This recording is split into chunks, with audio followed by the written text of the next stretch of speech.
데리다의 5장입니다. 5장인데, 이제 전체적으로 한번 다시, 에, 얘기를 하고, 그 다음에 오늘 5장 또 이어서 하도록 하겠습니다. 데리다가 이제 하고자 하는 게 뭐냐, 이제 이 큰 틀에서 이걸 이해하는 게 중요한 것 같아요. 이제 그게 이해가 안 되면 나머지 얘기들은 다, 이렇게 공정분해가 돼서 이해할 수 없기 때문에. 그래서 우리가 공부할 때는 항상 이제 철학사 사적으로 이제 얘기를 하죠. 그리고 똑같아요. 성경도 전체성에서 보고 또 문학도 마찬가지가 되는 건데, 우선 시대적으로 보면 우리 서양 철학을 2500년 동안 지배한 건 이제 플라톤 이원론이죠. 근데 이원론이 깨지면서 이제 이론론적이 됐죠. 그걸 정리한 게 이제 들레즈입니다. 그래서 뭐 이데아와 형상이라고 친다면 이제 이데아가 따로 떨어져 있는 게 아니라 형상 안에 같이 있다. 이론론적이다. 이제 이렇게 보는 게 이제 시대의 흐름이라고 보면 되겠죠. 근데 이원론적인 이 플라톤의 철학이 배제가 되면 무너지면 세상이 무너질 줄 알았는데 전혀 문제 없이 잘 돌아가요, 세상이. 이게 뭐지? 그리고 이론론적 세계를 잘 들여다보니까 모든 그런 영역에 분야에 다 구조가 있어요, 구조가. 누가 만들었는지 몰라요. 신이 만든 것도 아니고 인간이 뭐해서 만든 것도 아니고. 그러니까 이 구조를 만든 거에 관련해서는 이제 인간이나 신이 역할이 없습니다. 그러다 보니까 인간이 주체에서 물러났고 신도 주체에서 물러났다. 그래서 주체의 죽음, 인간과 신의 죽음 이렇게 말하는 거죠. 구조주의에서는. 그래서 이제 모든 영역을 들여다보니까 뭐 특히 이제 언어 영역부터 시작했는데 언어에도 뭐 구조가 딱 있단 말이에요. 크게 보면 이제 기의와 기표, 기표와 의 그런 방식으로 돼 있는데 모든 종족마다 언어가 있어요. 근데 거기서 태어난 사람은 그 자기 종족의 언어 구조 속에 태어나서 그걸 배우고 그렇게 그걸 사용하다 죽는단 말이죠. 근데 언어뿐만 아니라 그걸 다른 영역에 들여다 보니까 경제도 있어요. 그리고 이제 인류학 그 가정에도 보니까 그게 구조가 다 있고 어 뭐 정신세계 의식 무의식에도 보니까 그런 구조가 있더라. 근데 그것이 한번 언제 만들어졌는지 모르지만 이제 거기에 그런 구조 속에 태어나서 그 구조의 지배를 받고 사는 거죠. 그래서 이제 인생을 이제 그런 식으로 구조적 입장에서 보면 인생이 뭐냐? 이 구조에서 저 구조로 옮겨 다니다 죽는 거예요. 그럼 기독교인이 된다는 뭐냐? 자기가 기본적으로 갖고 있는 가족의 구조, 또 학교를 다녀야 되니까 요즘엔 적어도 국민교육을 받으면 고등학교까지 나와야 되면 고등학교라는 구조를 다니는 거고. 그럼 직장이라는 구조, 이제 취직해서 먹고 살아야 되니까 구조. 결혼하면 이제 가족의 구조 속에 들어가죠. 그리고 거기다 더해서 기독교라는 구조 속에 들어가면 그게 이제 기독교인이 되는 거예요. 불교라는 구조 속에 들어가면 불교인이 되는 거. 그럼 설명이 다 되거든요. 그럼 저 사람 열심히 산다. 이제 뭐 건강을 위해서 에, 무슨 테니스를 치러 다닌다. 다른 사람은 그 구조에 안 들어가는데 그 사람은 테니스라는 구조 속에 들어가는 거죠. 그럼 거기 가서 그 룰도 배우고 뭐 기법도 배우고 뭐 게임도 하고 거기 사는 사람들하고 거기 모이는 사람들하고 이제 관계도 맺고 이 사람은 구조가 여러 개가 있는 거예요. 그럼 바쁘게 사는 사람인 거고 그렇게 이제 인생의 설명이 되는 거예요. 그 구조주의자들은 이제 남들이 연구하자는 분야를 이제 구조주의 시각으로 바라보는 거죠. 그럼 놀라운 말을 뭐냐면 그 문학과 특히 신화를 들여다보니까 거기도 구조가 있는 거예요. 그럼 구조주의 철학자가 되는 거고 그 사람으로 인하여 또 다른 영역이 구조주의적인 입장으로 이제 포함이 되면서 이제 거기 시각을 갖게 되는 거죠. 이게 구조주의입니다. 다 설명이 돼요. 자, 그래서 이제 뭐 철학이 신기하죠. 우리 철학사를 공부해보면 이 사람이면 끝난다, 이제.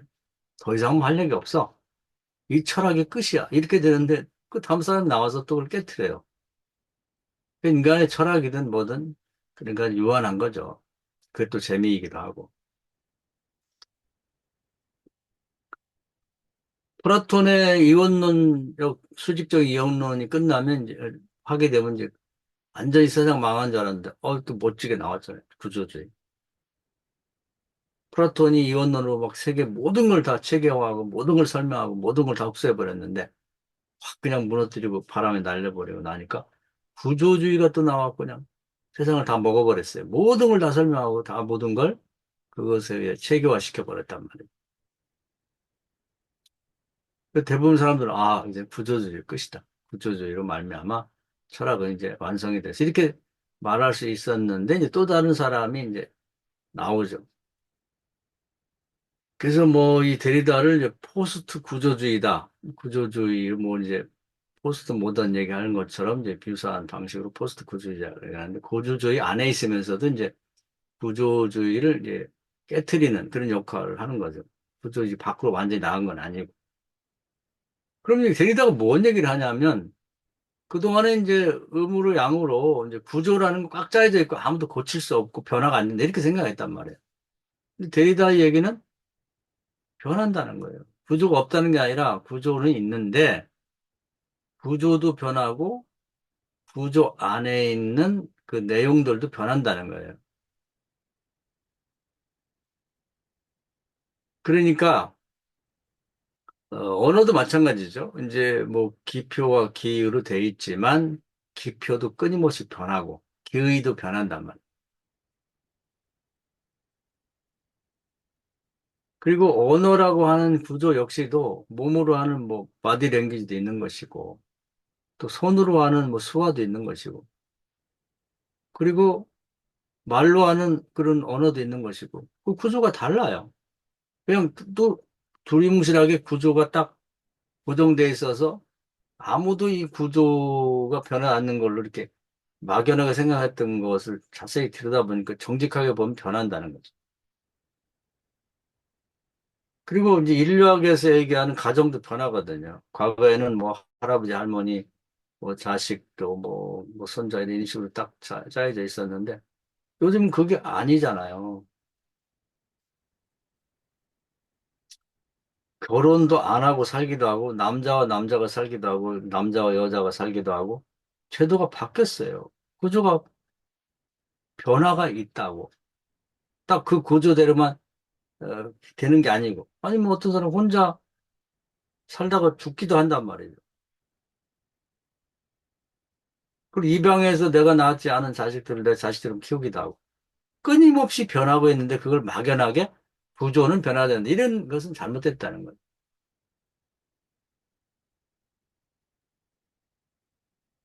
경제 구조도 마찬가지예요. 경제 안에 구조가 있는 건 맞아요.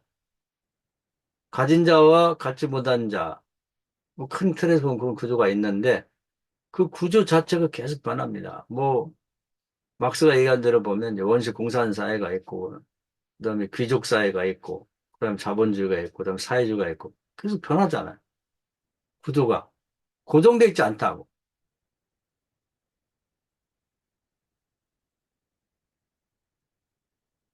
그래서 이제 그런 방식으로 들여다보면 가만히 이렇게 멈춰 있는 건 없고 구조의 큰 틀은 있지만 그 자체가 다 변한다. 구조도 변하고 내용도 다 변하고 끊임없이. 그걸 간과했다는 거지. 그러면 이제 그게 이제 변화라는 게 뭐냐? 이제 이 사람이 이렇게 변한 차이다, 차이. 아까 나와 지금의 나 차이가 있단 말이죠. 차이가 계속. 근데 이제 가장 어려운 부분이, 저도 설명이 어려운 부분이 뭔가 이해는 하지만 그 변화를 만드는 방금 전과 지금 조금 후의 것을 변화를 만드는 변화가 일어나는 그 계기. 그것이 뭐냐? 그게 차연이라는 거예요, 차연. 차이를 만들어내는 것. 그 차이를 만들어내는 게 뭐냐는 자기도 설명이 안 돼요. 우리가 있긴 있어. 우리가 생각이 있단 말이지. 그래서 제가 철학적으로 설명하려고 신칸 때 뭐 우리 많이 했죠. 능산적.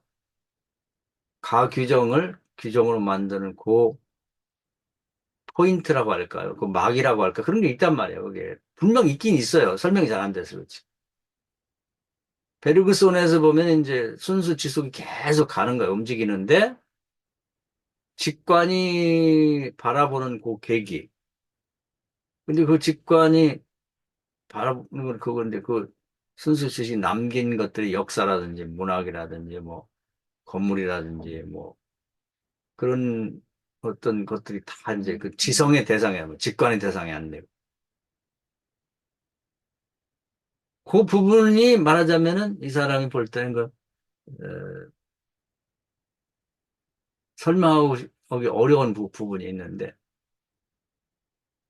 그 부분을 이제 차연이라고 했던 차연. 뭐 디페랑 디퍼런스 같은 단어인데 거기 이제 한 가지 철자만 바꿔가지고 이제 그렇게 그런 얘기를 많이 했으니까 그 부분을 주목해 봐야 된다. 이제 이 얘기를 하는데 이 설명이 잘 안 돼요. 자기도 이게 뭐냐 그러니까 그게 뭐지? 있긴 있는데 그러다 보니까 그 차이언을 뭐 여러 가지 설명하죠. 자동 효과다. 그리고 힘들이지 않아도 자동적으로 계속 차이언이 차이를 만들어내는 거예요. 그 제가 이해를 돕기 위해서 한번 생각을 해봤어요. 이걸 어떻게 설명할까?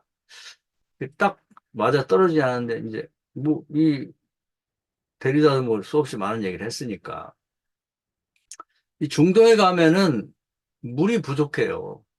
주변에 이제 바닷물은 많은데 민물이 없다고.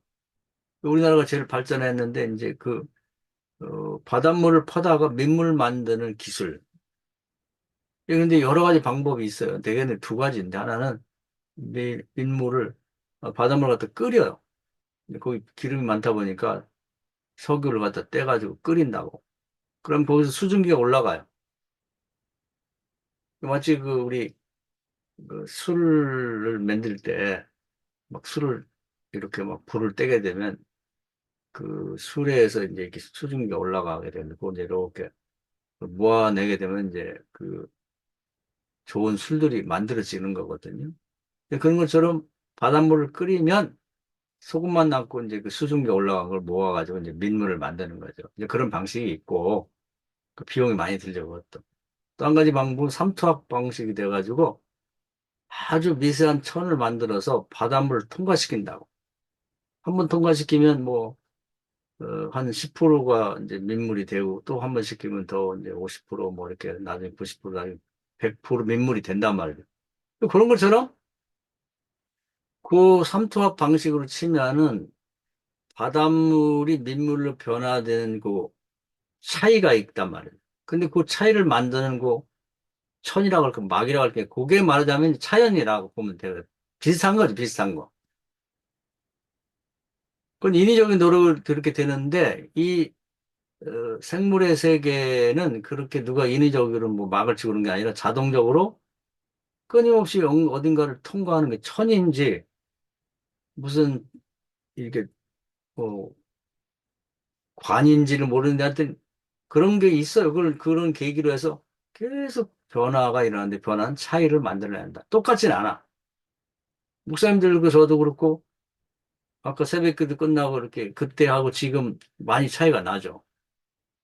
벌써 많이 좀 더 늙기도 하고 어떤 뭔가 우리 속에서도 먹었던 음식이 소화가 되기도 하고 뭐 끊임없이 변화가 일어났다 이거 있단 말이죠. 가만히 있질 않아.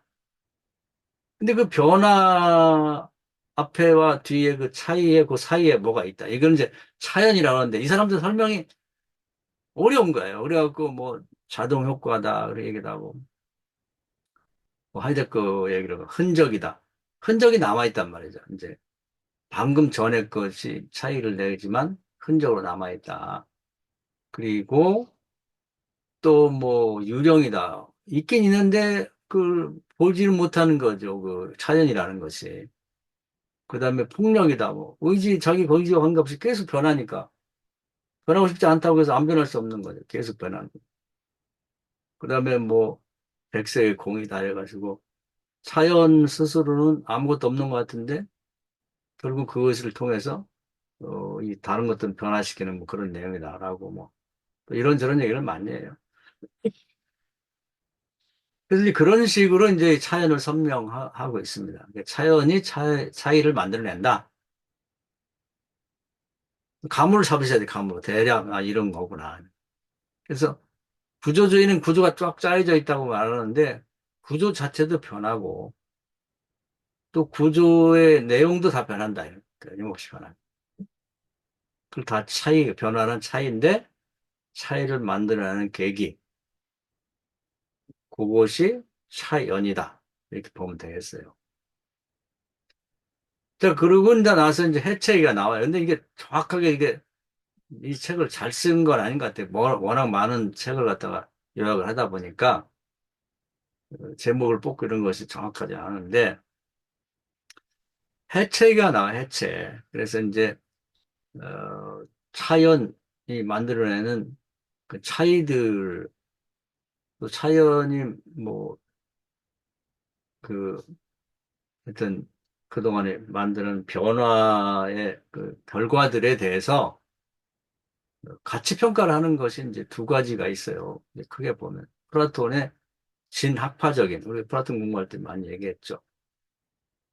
그건 1등과 2등을 먹이는 식의, 우열을 가리는 식의 가치 평가 기준이 있단 말이에요.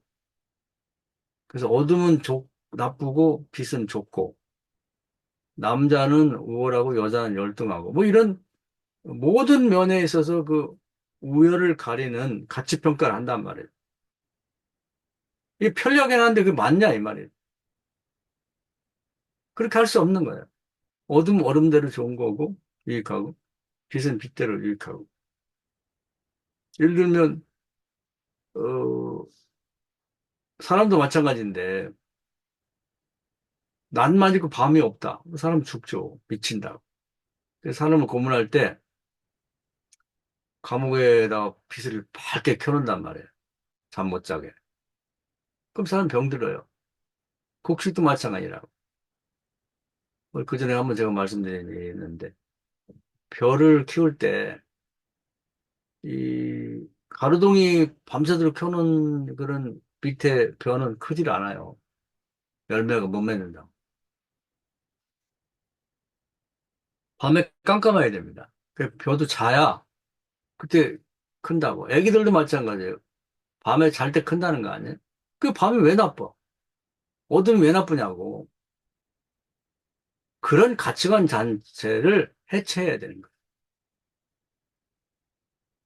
그뭐 그전에 오체 불만족도 얘기했습니다만 우리가 사지가 다 있고 그냥 뭐 있어야만 하는 게 좋다고 생각하는데 그 사람 그렇게 생각 안 해요. 없는 것도 특이하잖아. 그 사람 자체로서 세상에 없는 자기만의 정체성이 있기 때문에 이 사람은 잘생기고 좋고 이 사람은 나쁘다. 그런 미의 기준이라는 것도 다 편견에 불과한 거지. 그렇게 말하는 거 잘못됐네. 해체해야 돼, 해체. 가치관. 그 얘기를 하는 거예요.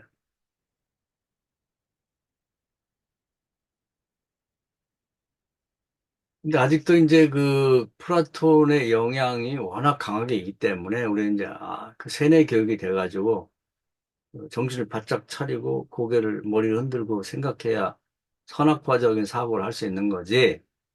그렇지 않으면 다시 또 진학파적으로 돌아가서 이제 가치 평가를 하게 되는데 그걸 완전히 해체시켜야 된다. 이제 이런 주장을 하는 겁니다. 그다음에 이제 오늘 그 해체의 글쓰기 이 부분도 이게 지난번에 공부한 이제 말레르메를 이제 생각해 보면 이제 쉬운 얘기예요. 이것은 뭘 해체하려고 하냐면 이제 그동안에 이 글쓰기라는 건 그 아리스토텔레스가 얘기한 것에 다 걸려 있어요. 기승전결. 그 누가 그렇게 하라고 했어요? 근데 그것이 마치 신화처럼 전에 우리 그 놀라운 말했을 때 보면은 프로메테우스에 관한 신화, 불을 누가 만들었냐? 그건 아무도 모르지. 근데 프로메테우스가 뭐 제우스에게 불을 훔쳐다가 사람에게 줬다. 그 얘기를 자꾸 얘기를 하다 보니까 그것이 그 신화가 되고 그것이 진리처럼 생겨가지고 그렇게 말을 한단 말이에요. 지금도 그런 것들이 이제 상품을 판매하고 사람들 의식을 세뇌 교육시키는 데 사용되고 있단 말이에요. 예를 들면 침대는 과학이다. 그건 말도 안 되는 얘기인데 애들은 침대를 과학으로 생각한다는 거예요. 그런 방식으로 글쓰기 하면 아리스토텔레스 옛날에 한 얘기 기승전결을 가야 된다. 그것이 신화처럼 진리처럼 돼버렸단 말이에요. 누가 그렇게 하라고 했냐고. 그걸 해체시켜야 되는 거예요. 그래서 말레는 매가 하는 얘기를 지난번에 소개를 한 말이 있죠. 우리 시간 안 나와 있지만 공원에 한 사람이 있다. 아니, 공원에 사람이 있다. 이렇게 문장을 썼을 때 우리는 별 문제가 없는 걸로 받아들인단 말이에요. 근데 그 문장 하나가 나머지를 다 은폐시킨 거예요. 공원에 사람이 하나가 있는지, 둘이 있는지, 여자인지, 남자인지, 애들인지, 어른인지, 늙은인지, 건강한 사람인지, 아픈 사람인지, 공원의 날씨는 바람이 부는지, 해가 떴는지, 밤인지, 낮인지, 더운지, 주변엔 건물인지 없는지, 말로 다 할 수 없는 엄청나게 많은 내용들이 있는데 그걸 딱 삭제해버리고 이 문장 하나가 나머지 은폐했단 말이에요. 이게 과연 바른 글쓰기냐 이 말이죠. 기승전결로 어떤 문장을 또 어떤 책을 마무리 졌을 때 그것이 전부를 대변하느냐. 그 나머지를 다 은폐한 것에 불과하다는 거죠. 근데 이걸 당연한 것을 받아들이고 있다는 거예요. 이런 의식을 해쳐야 된다는 거예요.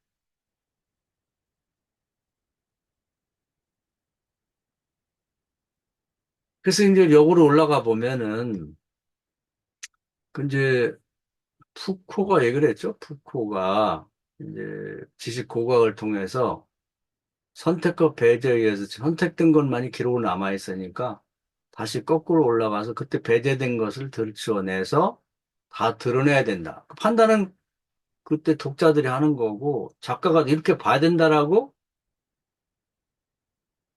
취사 선택해 놓은 것만 봐서는 안 된다는 거죠. 그러면서 푸코가 이제 주장하는 것은 언어 자체의 세계, 언어의 존재의 세계를 봐야 된다. 그래서 그곳에는 어떤 기승전결로 어떤 문장으로 이렇게 드러나기 이전의 세계의 언어 자체의 세계는 웅성웅성웅성 하는 소리, 그리고 메아리 소리, 야야야야 하는 소리. 그런 소리 자체의 세계가 아닙니다 언어 자체의 세계가 그렇게 돼 있다. 또 이미지도 마찬가지예요. 온통 조각 거울로 된 곳에 하나의 이미지가 있으면 그 이미지가 반대 방향, 반대 방향으로 계속해서 우리 책에서는 뭐 거울 글씨라고 이렇게 표현되는데 그런 용어는 사실은 그 레오나르도 다빈치가 글씨를 그 거꾸로 쓰는 바람에 그 사람이 쓴 글씨는 예, 거울에 비춰봐야만 뭔 내용인지 알았다고 그래요. 이제 그런 방식으로 글쓰기를 해서 거기에 이 포함되어 있는 모든 걸 드러내 놓는 거죠. 이제 그런 글쓰기. 어떻게 그렇게 할 수 있겠는가? 기승전결을 연결돼서 한 문장으로 아니 몇 문장으로 그 어떤 환경이나 상황 자체를 마무리해서 나머지를 다 배제시키는 게 아니라 그 전체를 드러낸 시는 쓸 수 없을까? 그런 소설을 쓸 수 없어. 이런 얘기죠.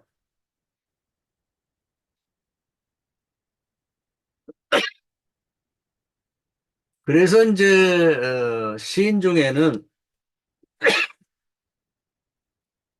어, 뭐 소설가라 이제 이런 사람들 중에 이제 뽑아놓은 사람들이 있어요. 여기 보면은.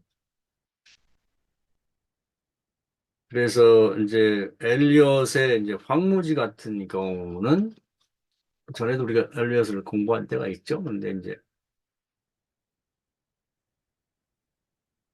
자기가 이제 떠오르는 어떤 생각에 대해서 뭐 다양한 이미지, 치로 추릴 수 있는 다양한 이미지와 뭐 단어라든지 문장들을 막 뽑아서 이제 쭉 펼쳐 놓은 거예요. 이게 이제 콜라주 기법이라고 하는 기도 하는데 우리가 이제 뭐 이렇게 그림을 그릴 때도 뭐 점을 끄면 점묘파처럼 점을 찍는다든지 색종이를 찢어갖고 다 이렇게 붙여놓는단 말이야. 이거 뭐지? 근데 가만히 보면은 뭐가 있긴 있는 것 같아. 어떤 사람이 이걸 보고 또 엄마가 애기 붙잡고 걸어가는 거 아니야? 저 우리 아빠의 고통스러운 마음을 표현한 거 아니야? 괜찮아요. 꼭 이걸 이렇게 보라고 이렇게 읽으라고 할 필요 없는 거지. 그 에즈라 파운드라는 사람이 이제 어, 그렇게 작성한 시를 자기 나름대로 이제 난 이렇게 읽었다 그러면서 이제 나름대로 그 사람이 읽은 거죠. 그래서 이제 완성됐다는 거예요. 원래는 길이가 배가 됐었는데 반으로 줄여가지고 오늘날에 우리가 알게 된 그런 황무지가 됐다는 거죠. 그 엘리엇이 했던 그런 이제 글쓰기가 들이다가 볼 때 마음에 드는 시를 쓰는 거예요. 근데 에즈라 파운드가 고친 거 말고 그 전에 것, 그게 더 좋은 거지. 근데 뭐, 모든 사람들이 기승전결을 들으면, 아, 시가, 요즘 시학책도 좀 많이 사서 봤는데, 아, 그 한편의 시가 소설처럼 기승전결이 있어야 된다.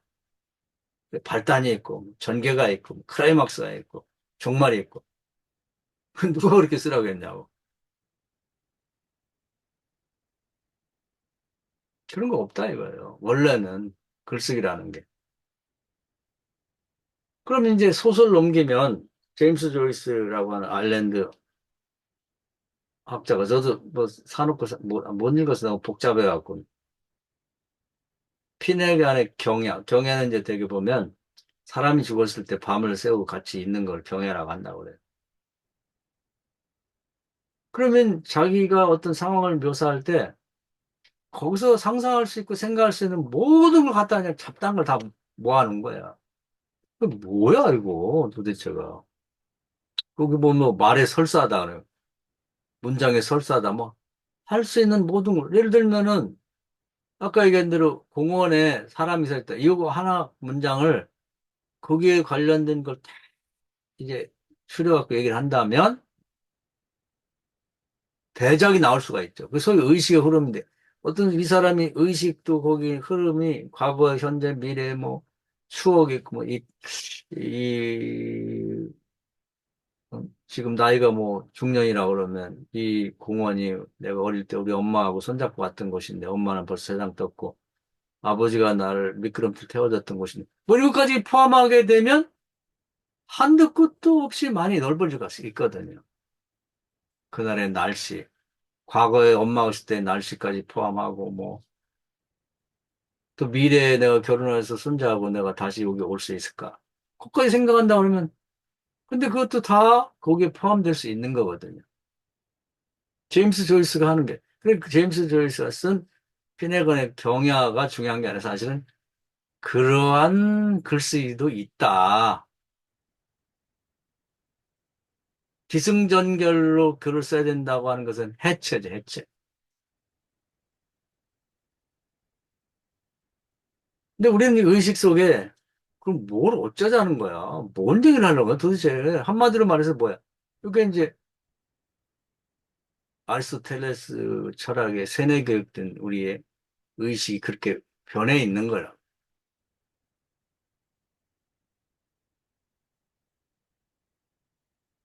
그 데리다는 이제 그래서 푸코나 말레르마가 주장하는 그런 언어 자체의 세계를 지향하면서 실제 문학사에서 이제 그런 걸 대표할 만한 시인이나 소설가가 없을까?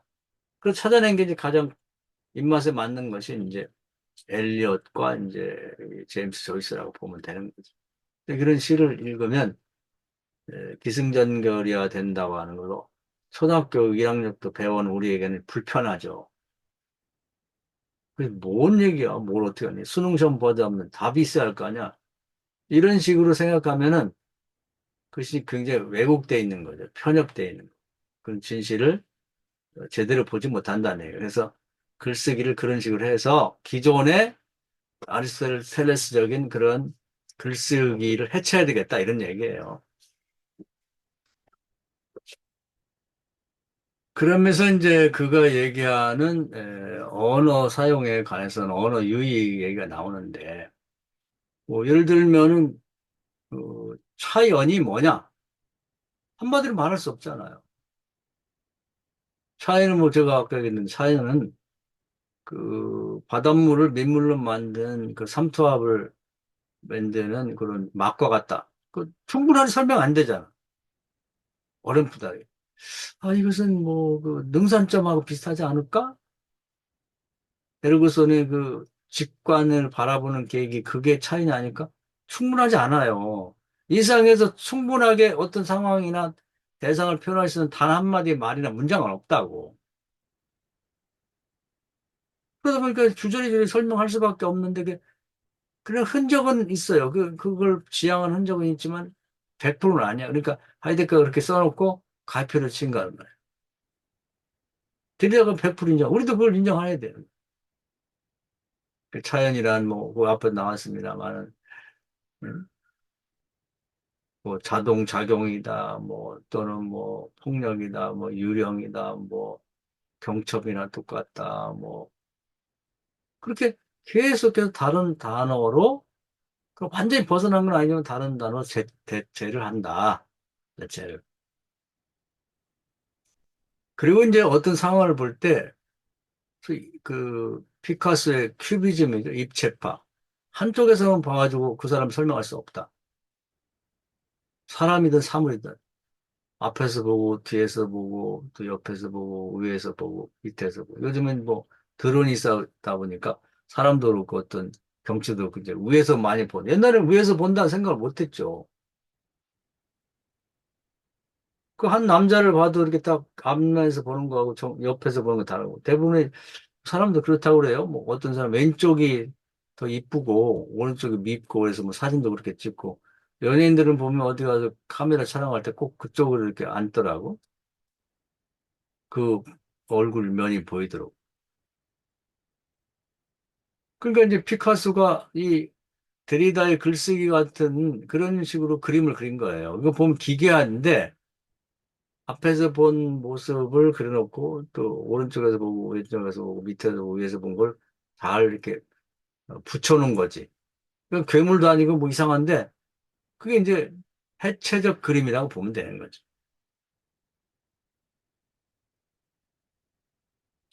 그리고 이제 단어도 역시 뭐 우리도 영어 공부를 해봤습니다만은 뭐한 단어에다 앞에다 붙이면 부정이 되고 뒤에다 이하를 붙이면 사람이 되고 LR을 붙이면 부사가 되고 그런 식으로 다양하게 철자를 변화시켜가는 그런 글쓰기를 해야 된다. 할 수 있다는 걸 보여주고 있는 거죠. 그러면 이제 오늘 과에서 이제 그 하이퍼 텍스트라는 건 우리 이제 그, 특히 전자책을 보면 이제 이해가 많이 가는데 전자책의 차례를 보면은 이렇게 차례가 있는데 그 이런 책들은 이제 그 페이지로 넘어가려면 몇 페이지를 찾아서 종이책을 넘겨야 되는데 전자책은 차례에서 뭐 십과라든지 그걸 딱 누르면 그걸로 딱 넘어가거든요. 하이퍼 텍스트가 이제 그런 식으로 형성되는데 그런 식의 글쓰기가 필요하다. 그래서 자기 책도 이제 뭐 큰 책들이 있으면 세 권의 책을 썼으면 그 중간중간에 다른 책을 이제 가져다가 이제 끼워서 이제 읽어야만 되는 그런 식의 어, 글쓰기를 해야 된다. 그런 주장을 하는 거죠. 그것은 다 뭉뚱그리면 아리스토텔레스가 주장했던 기승전결을 글을 써야 된다고 하는 것을 해체시키려고 하는 이제 내용들입니다. 근데 이게 워낙 견고하게 우리 의식을 지배하고 있기 때문에 한 가지 얘기만 갖고는 해체가 안 되는 거예요. 그래서 이 글쓰기 역시도 해체라고 하는 입장에서 이제 글쓰기를 얘기하는데 그 기원이나 뭐 그 근거는 에피스테마를 찾는다고 그러면 이제 푸코의 얘기나 또 말레르메의 얘기나 또 실제적으로는 어, 엘리엇이나 이제 제임스 조이스 같은 작품들을 가져다가 근거 삼아서 이렇게 써야 된다고 하는 얘기해주고 있습니다. 그럼에도 불구하고 우리는 구조주의적으로 이렇게 우리 머리나 의식이 세팅이 돼 있기 때문에 이제 그런 책들을 보면 이제 불편하죠. 불편하고. 그리고 이제 우리는 왜 그런지는 모르겠는데, 그것도 심각히 생각해 봐야 되겠죠. 그 뭔 얘기야? 그리고 어떻게 하자는 얘기야? 뭐 이런 의문을 갖고 있어요. 그럼 이게 글이라고 할 수 있느냐? 이거 말의 설사, 뭐, 무슨 말을 먹었던 걸 토해낸 그 더러운 오물같이 그냥 말을 쏟아놓으면 그게 다 글이냐? 그럼 그 글 아니면 또 뭐예요? 그래서 그냥 쏟아놓으면, 그래서 이제, 에, 독자가 창작자라는 말이 그래서 나오는 거예요. 저자는 죽은 거고, 그냥 쏟아놓은 거고, 독자가 이제 그렇게 쏟아져 나온 그 다양한 얘기들을 읽으면서, 아, 이건 나는 이렇게 읽었어. 그 사람 거예요. 나는 이렇게 읽었는데, 그럼 그 사람 거예요. 다 다른 게 당연한 거예요. 작가 자신이 이건 이렇게 읽으라. 그 글이 아니에요. 그런, 이 글쓰기를 지향해야 된다. 그것이 진정한 글다운 글이다. 그렇게 얘기를 하고 있는 거죠. 그래서 오늘 강의 여기까지 할 텐데요. 중요한 건 이제 그 플라톤 때부터 이어져 내려오는 이제 그런 그 철학의 어떤 편견이나 이원론적인 것들 이런 것들을 깨트려서 다 해체시키자. 예, 그런 것이 가장 중점이 돼 있다. 이렇게 보면 되겠습니다. 그래서 다 해체시키려고 하고 있어요. 자, 그래서 제일 어려운 건 차연인 것 같아요. 차연에 대해서 좀 깊이 생각하시면서 차연이 뭘까? 에, 그래서 감을 잡으시면 될 것 같아요. 설명은 어렵다. 뭐 데리다도 설명을 잘 못하는데 우리가 설명하기는 더 어렵죠. 이렇게 생각하시고 세상은 끊임없이 변하고 있다. 차이를 만들어내고 변하고 있다. 근데 이제 어, 조금 더 설명하면 뭐 사람도 아기에서부터 자라갖고 어른이 되고 결혼해서 또 애를 낳고 근데 죽으면 또 죽음으로 끝나는 게 아니라 우리가 땅으로 흙으로 돌아가는 과정도 계속 변하거든요. 또 식물도 뭐 씨에서부터 싹이 되고 자라서 또 뭐 열매를 갖고 쓰러져 죽어서 흙으로 돌아가는 과정이 끊임없이 연결돼 있다. 뭐 물고기도 알에서 깨가지고 뭐 이렇게 해갖고 자라고 또 알을 낳고 그래서 죽는 거. 그렇게 또 그렇게 끊임없이 연결이 돼 있다는 거예요. 서 있는 건 아무것도 없다. 이제 그걸 진실을 본 거죠, 사실은. 예. 근데 그것만 그러냐 그러면 우리가 이제 뭐 나도 책상에 앞에 앉아 있는데 의자도 있고. 그럼 이건 가만히 있느냐? 이것도 깊은 내부를 들여다보면 변하고 있죠. 짧게 보면 안 변한 것 같지만 이것도 앞으로 100년 후에가 되면 아마 흙으로 변했을지 모르죠.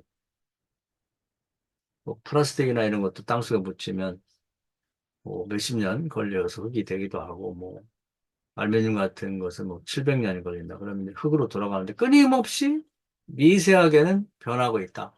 자연을 통해서 차이를 만들어내고 있다. 이제 이 부분을 강조해서 본 거예요. 그것은 굉장히 중요한 걸 본 것 같아요.